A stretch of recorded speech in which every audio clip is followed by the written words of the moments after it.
तूही रे माझा मितवा ह्या मालिकेच्या पुढील काही येणाऱ्या भागांचे अपडेट जाणून घेऊया आपल्या आजच्या या व्हिडिओमध्ये. चला तर मग प्रेक्षकांनो सुरुवात करूया आपल्या आजच्या ह्या व्हिडिओला. तर आपण आता इथे पाहणार आहोत की कशा पद्धतीने आता इकडे ईश्वरी आणि अर्णवला अडकवू पाहणाऱ्या राकेशची सगळी काही आता पोलीसच बोलती बंद करणार आणि राकेशला अरेस्टसुद्धा होणार. आता नेमकं कसं आणि काय घडतं या सर्व गोष्टींचे अपडेट आपल्या व्हिडिओमध्ये सविस्तर घेऊया. इकडे जो राकेश आहे त्याने प्लॅन तर बनवला आहे की ईश्वरी आणि अर्णव जिकडे आहेत तिकडे बॉम्बस्फोट करायचा आणि विषय संपवायचा. फटाके फुटले की ईश्वरी आणि अर्णवसुद्धा कायमचे फुटणार आणि सर्व विषय बंद होणार. मग आता ठरवल्याप्रमाणे राकेश हा ईश्वरी आणि अर्णव जिंकल्यानंतर ज्या ठिकाणी गेलेले असतात त्या ठिकाणी जातो आणि तो म्हणत असतो की आता हा छोटासा बॉम्ब करणार, मोठा धमाका, आणि ईश्वरी आणि अर्णव राजे शिर्के कायमचे ह्या जगातून गायब. वाह वाह वाह, खरंच मला काय उत्तम आयडिया सुचली. माझ्यासारखं डोकं फक्त मलाच आहे. काय थुकरट प्लॅन बनवत होत्या त्या लावण्याच्या आईने आणि त्या वल्लरीने. असो, आता मलाच केलं पाहिजे माझं काम. आणि मग तो जातो आणि थेट आता तो आतमध्ये बॉम्ब ठेवून देतो. त्याच्यानंतरनं मग राकेश तिकडनं बाहेर येतो आणि म्हणू लागतो की आता कोणत्याही क्षणी बॉम्ब फुटणार आणि ईश्वरी आणि अर्णव संपणार. आणि बरोबर तसंच घडतं. त्याचवेळी तिथे बॉम्बस्फोट होतो सुद्धा. आता बॉम्ब फुटल्यावर राकेशला असं वाटतं की चला फायनली ईश्वरी आणि अर्णवचा म्हणजे चिंटुकल्याचा खेळ मी खल्लास केलेला आहे. मला तुरुंगात टाकायला निघाले होते. आता त्यांना कळेल की मी काय चीज आहे ते. त्याबरोबर दुसऱ्या बाजूला इकडे जे पोलीस असतात, पोलिसांनी राकेशला पकडण्यासाठी तो फरार झाल्यामुळे पुन्हा त्याला अरेस्ट करण्यासाठी आता एक सर्क्युलर जारी केलेलं असतं, ज्यामध्ये असं लिहिलेलं असतं की हा एक कैदी असून हा इथून फरार झालेला आहे आणि आता ह्या फरार कैद्याला पकडण्यासाठी पोलिसांनी गस्त घातलेली आहेच, पण त्याचबरोबर इकडे नागरिकांचे सहकार्यसुद्धा अनिवार्य आहे, अमूल्य आहे. जर ही व्यक्ती कुठे दिसली तर तात्काळ पोलिसांना कळवावे. मग आता त्या इव्हेंटमध्ये तर राकेश एकदम बिनधास्तपणे राजरोसपणे फिरत असताना काही लोक जी तिथे बसलेली असतात ती लोक चुकून राकेशचं तोंड पाहतात. आता राकेशचं तोंड पाहिल्या क्षणी त्या लोकांना लगेच जाणवतं की कोणीतरी व्यक्ती आहे जी मगापासून इकडून तिकडे फिरते पण तोंडाला मास्क लावून फिरते. नक्कीच काहीतरी गफलत आहे. मग आता ताबडतोब लगेचच ते जे लोक असतात ते त्या विचित्र माणसाला म्हणजेच राकेशला पकडण्यासाठी पोलिसांना कॉल करतात. तर तोपर्यंत दुसऱ्या बाजूला इकडे जो आपला अर्णव असतो तो आणि ईश्वरी ज्या ठिकाणी असतात त्या ठिकाणी राकेशने बॉम्ब ठेवलेला असतो, तो बॉम्ब फुटलेला असतो. पण त्याचवेळी ईश्वरी आणि अर्णव तिथे नसून ते दुसरीकडे गेलेले असतात. कारण आपण गाईच पाहिलंच होतं की इशूच्या पायाला केवढं लागलं होतं आणि एवढं लागूनसुद्धा ती नाचली होती. त्याच्यामुळे इशूच्या पायाला जरा सिरियस इंजुरी झालेली असते आणि त्यासाठी ते लोक वरती जरा लांब गेलेले असतात. त्यामुळे आता बॉम्ब फुटतो तर खरा, त्यांच्या चेहऱ्याला काळं वगैरे सुद्धा लागलं जातं, पण त्यांच्यापैकी कोणाच्याही जीवाला कुठल्याही पद्धतीचा धोका झालेला नसतो. त्या दोघांचाही जीव अगदी व्यवस्थित आणि सुखरूप असतो. आता त्यानंतर मग त्या दोघांच्याही चेहऱ्याला काळं वगैरे झाल्यानंतर इशू अर्णवला विचारते, सर अहो तुम्ही ठीक आहात ना, तुम्हाला काही झालं नाही ना? अर्णव म्हणतो, नाही मिस इंदौर, मी एकदम व्यवस्थित आहे, एकदम ठीक आहे, मला काहीही झालेलं नाही आहे. पण तुझं काय, तू ठीक आहेस ना, तुला तर काही? त्यावर इशू म्हणते, नाही हो सर, मी सुद्धा एकदम ठीक आहे. माझ्याबरोबर तुम्ही असताना मला काही होणं शक्य आहे का? मला काही नाही झालेलं, मी ठीकच आहे. त्यावेळी हे ऐकून अर्णवला बरं वाटतं. तर दुसऱ्या बाजूला प्रश्न पडलेला असतो, पण हे सगळं केलं कुणी? तोपर्यंत आता ज्या लोकांनी पोलिसांना इन्फॉर्म केलेलं असतं त्यांच्या सांगण्यावरून पोलीस त्या ठिकाणी पोहोचलेले असतात. त्या स्पर्धेच्या जागी राकेशला अटक करण्यासाठी जिथे पोलीस पोहोचलेले असतात तिथे राकेश हा आतमध्ये असल्यामुळे पोलीस बाहेरून अनाऊन्समेंट करतात, हे बघ राकेश, आम्हाला माहिती आहे की तू इथेच कुठेतरी दडून बसला आहेस म्हणून. हे बघ लवकर बाहेर येणं तुझ्या हिताचं ठरेल. जर बाहेर नाही आलास तर मग मात्र आम्ही आतमध्ये येऊ आणि आम्ही आत आलेलं तुझ्यासाठी चांगलं ठरेल असं आम्हाला तरी काही वाटत नाही आहे. त्याबरोबर राकेश तिथे असलेल्या एका मुलाला किडनॅप धरतो आणि म्हणतो की चल काय करताय ते मी तरी बघतो. जर मला गोळ्या मारायच्या असतील तर आधी ह्या मुलाला मी संपवतो. काय कळलं का? आणि मग त्यानंतर काय करायचं आपण ते बघू. काय म्हणता मग तुम्ही सगळे, संपवू का मी ह्या मुलाला? त्याबरोबर मग पोलीस म्हणू लागतात की हे बघ राकेश, वेड्यासारखं काहीतरी विचित्र बडबडू नकोस, त्या मुलाला त्याच्या आईच्या ताब्यात देऊन टाक. त्यावेळी राकेश म्हणतो ठीक आहे देतो, तुमच्या म्हणण्यानुसार मी ताबडतोब लगेच त्या मुलाला त्याच्या आईच्या ताब्यात देतो, पण मग मला इकडनं तुम्ही सुखरूपपणे बाहेर पडून द्या. देताय पडून? मी ह्या मुलाला ताबडतोब सोडून त्याच्या आईकडे देतो. त्याबरोबर मग आता पोलीस या गोष्टीसाठी सुद्धा तयार नसतात. मग मात्र आता राकेश म्हणतो मग मी सुद्धा या मुलाला सोडणार नाही. एकतर माझी अट मान्य करा, नाहीतर या मुलाचा जीव गमवा. जे पटत असेल ते करा. त्यावेळी अर्णव पोलिसांना इशाऱ्यात सांगतो की तुम्ही या राकेशला बोलण्यात गुंग करून ठेवा.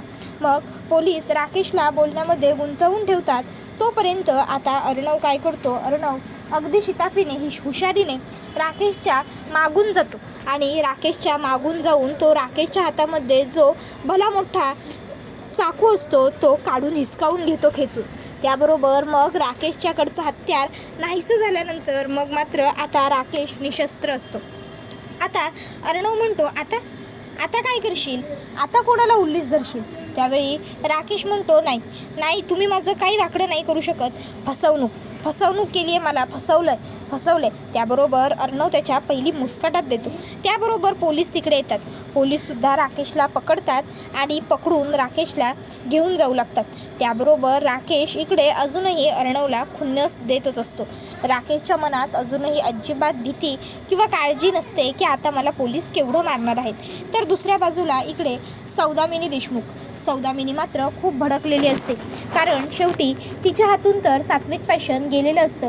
ती आली होती इथे तिच्या मुलीचा म्हणजेच लावण्याचा बदला घेण्यासाठी, लावण्याला झालेल्या त्रासाची परत भरपाई करण्यासाठी. पण इकडे मात्र घडलं काहीतरी भलतंच. इथे ती लावण्याच्या त्रासाची भरपाई करायला आलेली असताना उलट तिलाच खूप जास्त मनस्ताप सहन करावा लागलेला असतो. मग आता ती म्हणत असते की खरंच मी करायला काय आले होते आणि इकडे झालं काय. सगळं विचित्र विक्षिप्त आहे हे. मला तर काही कळतच नाही की हे सगळं का घडतंय ते. माझ्या हातातोंडाशी आलेला घास होता, हातातोंडाशी आलेलं सात्विक फॅशन होतं. ते स्पर्धामध्ये का आली, कशासाठी आली मला काहीच कळत नाही. जर ती स्पर्धा वगैरे काही झाली नसती ना तर ईश्वरी आणि अर्णव माझे पैसे फेडायला कधीच पैसे घेऊन येऊ शकले नसते. आणि जर त्यांच्याकडे पैसेच नसते तर अर्थात मी त्यांना कधीच सात्विक फॅशन परत केलंच नसतं. सात्विक फॅशन कायमस्वरूपी माझं झालं असतं. उगाच त्या वल्लरीवर विश्वास ठेवला आणि त्यामुळे माझा घात झाला. वल्लरीवर विश्वास ठेवून मी खूप मोठी माझ्या आयुष्यातली चूक केलेली आहे. त्याबरोबर पुढे लगेचच आता जी लावण्याची आई सौदामिनी देशमुख असते ती वल्लरीला कॉल करते आणि म्हणते आता माझ्या केबिनमध्ये ये, आता कोणी नाही आहे इथे तर ये लवकर. त्याबरोबर लगेचच सौदामिनी तिकडे बोलवत असल्यामुळे लगेच प्रियाची आई तिकडे जाते आणि म्हणते बोलावलंत मला तुम्ही? त्याबरोबर सौदामिनी तिला म्हणते हो बोलावलं. त्यावरती म्हणते मग आता बसायला पण सांगा. बसते मीच बसते बरं का. त्याबरोबर मग सौदामिनी म्हणते तुला बसायला नाही बोलावलं, तुला हे विचारायला बोलावलं आहे की तुला जे काम सांगितलं होतं ते तू चोख का केलं नाहीस. तुला काय सांगितलं होतं वल्लरी, मी तुला म्हटलं होतं काहीही झालं, काहीही कुठल्याही परिस्थितीत काहीही कर, पण त्या ईश्वरी आणि अर्णवला ही स्पर्धा जिंकण्यापासून थांबव, अडव. काहीही करावं लागलं तरीही कर, मी आहे तुझ्या मदतीला म्हटलं होतं की नाही. पण तरीही तुला त्या ईश्वरीला सुद्धा थांबवणं जमलेलं नाही आहे. बघ आता ते दोघं जण जिंकले. आता ते लोक एवढे पैसे जिंकलेत म्हटल्यावर ते लोक त्यांचं सात्विक फॅशन सोडवणार. त्यावर वल्लरी म्हणत असते हे बघा तुम्ही माझ्यावर चिडचिड करून तुम्हाला काहीही मिळणार नाही आहे, तुम्ही शांत व्हा. हे बघा माझी या सगळ्यात काही चूक नाही आहे. माझ्या परीने मी पूर्ण प्रयत्न केले होते, पण आता जर काही शक्यच होत नसेल तर त्याला मी तरी काय करणार ना. आता हे बघा तुम्ही उगाच विषय लांबटवू नका, त्यापेक्षा आपण पुढे काय करू शकतो याचा विचार करा. त्याबरोबर मग सौदामिनी म्हणते मला आता तुझ्याबरोबर काहीही काम करायचं नाही आहे, मला तुझ्याशी काही घेणं देणंच ठेवायचं नाही आहे. वल्लरी म्हणते ठीक आहे जशी तुमची मर्जी. नाही कारण जर नुकसान तुमचं झालेलं तुम्हाला दिसतंय ना तर माझंसुद्धा नुकसान होतं आहे जे तुम्हाला कळत नाही आहे. आकाशला मिळायला हवं हे सगळं असं मला वाटतं, पण आकाशला हे सगळं मिळे पावतर सगळ्याचं काय वाटोळं होतं आहे ते देवालाच माहिती. बघताय ना सध्या काय सुरू आहे ते. मग म्हणून मी म्हणते हे बघा काही झालं ना तरी आपल्याला ही स्पर्धा ईश्वरी आणि अर्णवला जिंकू नाही द्यायची. त्याबरोबर सौदामिनी म्हणते शेवटचा राऊंड झालाय, जिजेसचा नकार कुठल्याही क्षणी लागू शकतो. त्यावर मग वल्लरी म्हणते आपण निकाल बदलला तर. त्याबरोबर लगेचच इकडे आता ही आयडिया सौदामिनीला सुद्धा पटते. सौदामिनी म्हणते ठीक आहे, निकाल ऑनलाईन बदलायचा. आणि मग सौदामिनी ही ताबडतोब तिच्या त्या विद्यार्थ्याला सांगते की मला निकाल बदलून हवा. त्यावेळी तो म्हणतो की मॅडम अहो निकाल कसा बदलणार, हे कसं शक्य आहे. त्यावर मग ती म्हणते की बदलता येतो, मला माहिती आहे, आणि मला निकाल बदलून तूच देणार. ती ईश्वरी अर्णवराजे शिर्के म्हणून एक स्टुडंट आहे जी खूप हुशार आहे.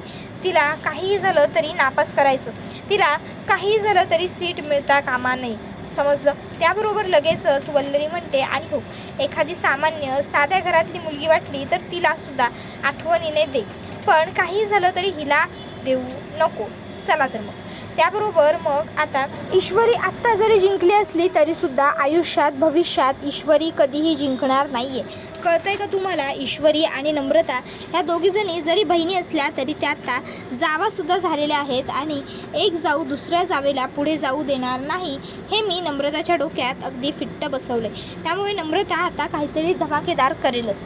त्याबरोबर मग लगेच वल्लरीला ती म्हणते पण तुझी नम्रता तर एकदम फुसकाबार निघाली, नम्रताने काहीही केलेलं नाही आहे. त्यावर वल्लरी म्हणत असते अहो मग मी काय करू सांगा तुम्हाला, मी तुमचा राग कसा घालू. नम्रताला मी सगळं संपवलं होतं, नम्रताला कळलं नाही, त्याला मी काय करणार. त्याबरोबर आता राकेश जो असतो त्याला पोलिसांनी अटक केलेलं असतं. पोलीस त्याला थोबडतात आणि म्हणत असतात काय रे, पोलीस स्टेशनमधून पळून जाण्याचा प्रयत्न केला, तुला काय वाटलं तुला सोडून देऊ आम्ही. त्यावर तो म्हणतो काय साहेब भाऊ मी काही नाही केलं, साहेब मी काही नाही केलं. त्याबरोबर लगेच पोलीस त्याच्या दुसऱ्याही गालावर खणखण देतात आणि म्हणतात आता आठवलं का सगळं, काल काय काय घडलं ते सगळं आठवलं. तुला वाटलं होतं तूच फक्त हुशार आहेस, तूच फक्त शहाणा आहेस, पण तू हे विसरला होतास की तुझ्यापेक्षाही हुशार लोक ह्या जगात आहेत. अरे गाढवा, एवढ्या मोठ्या इव्हेंटमध्ये एवढ्या मोठ्या फंक्शनमध्ये तू फक्त एक सामान्य मास्क लावून फिरतोयस. तुला काय वाटतंय ज्यामुळे तुझी ओळख झाकते? नाही, अजिबात नाही. यामुळे उलट तू लोकांच्या संशयाच्या दायऱ्यात आलास. आणि बरं झालं तुला पकडलं, तुला पकडलं त्याने फायदा तर झालाच. चल आता कर पोलिसांची मदत. त्याबरोबर मग आता इकडे लगेचच त्याने एक मूल जे उल्लीस धरलेलं असतं ते सुद्धा अर्जुन सायलीने वाचवलेल्यामुळे आता सगळेजण अर्जुन सायलीवर खूप जास्त खुश असतात. त्याबरोबर इकडे आपला प्लॅन पुन्हा एकदा फ्लॉप झाला, आपण पुन्हा एकदा हरलो या विचारानेच राकेश पूर्णपणे तुटून गेलेला असतो, गळून गेलेला असतो, हरून गेलेला असतो. काय बोलावं काय नाही बोलावं, कसं बोलावं कसं बोलावं नाही हे सगळं राकेशला कळतच नसतं. राकेश पूर्णपणे हादरलेला असतो. त्याबरोबर आता राकेश हा असा हादरलेला असतो. त्यावेळी पोलीस त्याला अटक करून घेऊन जातात. आता पोलिसांनी नेल्याच्या नंतर मग राकेश पुन्हा आता इकडे वेड्यासारखं थोडं करू लागतो, पण आता तिकडे कोणीही येत नाही. तर दुसऱ्या बाजूला इकडे आता जी नम्रता असते तिला मात्र पश्चाताप होत असतो. ती म्हणत असते की नेहमीप्रमाणे याही वेळी इशू आणि जिजू हेच दोघं जिंकलेले आहेत. हे सगळं काय आकाश, एवढी मेहनत हे सगळं वाया जाते. त्याबरोबर मग आकाश म्हणतो नम्रता दॅट्स इट्स इनफ, आपण प्रयत्न करतोय ना जिंकण्यासाठी. मग त्यावर नम्रता म्हणते अरे प्रयत्नांनी नाही चालणार, आपल्याला काहीतरी ठोस करायला हवं होतं, बघितलं ना. त्यावेळी पुढे नमू म्हणते मी एवढं सगळं खरं तर करून ठेवलं होतं. त्याबरोबर मग तो विचारतो काय करून ठेवलं होतंस काय. त्यावर मग नम्रता आता तिला लगेच आठवतं की तिने ईश्वरीच्या पायाखाली कशी ती स्केटिंग घालवली होती. मग ती म्हणते की नाही काही खास नाही, मी ते आपलं सहजच. त्याबरोबर ती आकाशला विचारते आकाश काय हो काय झालं, तुमचं काही काम होतं का काही. त्याबरोबर मग तो लगेचच म्हणतो की नाही काही काम नव्हतं, मी सहजच तुला शुभेच्छा द्यायला आलो. बरं चल तू लाग तुझ्या कामानं, मी माझ्या कामानं लागते. त्याबरोबर आता ते दोघंही नवरा बायको तिकडनं आपापल्या कामाला लागायला जातात. पण नम्रताच्या मनातली खतखत काही केल्या जात नसते. त्याबरोबर हा व्हिडिओ इथेच संपतो. व्हिडिओ आवडला असेल तर व्हिडिओला लाईक करा, चॅनलवर नवीन असाल तर चॅनलला सबस्क्राईब करा आणि बेल आयकॉन आठवणीने प्रेस करा, जेणेकरून तुम्हाला पुढच्या प्रत्येक व्हिडिओचं नोटिफिकेशन मिळत जाईल. चला तर मग प्रेक्षकांनो आजच्या पुरतं इथेच थांबूया. पुढचा व्हिडिओ येईपर्यंत या व्हिडिओचा आनंद घेत राहा. चला तर मग प्रेक्षकांनो आजच्या पुरतं इथेच थांबूया. पुढचा व्हिडिओ येईपर्यंत टाटा बाय बाय, धन्यवाद, take care all of you.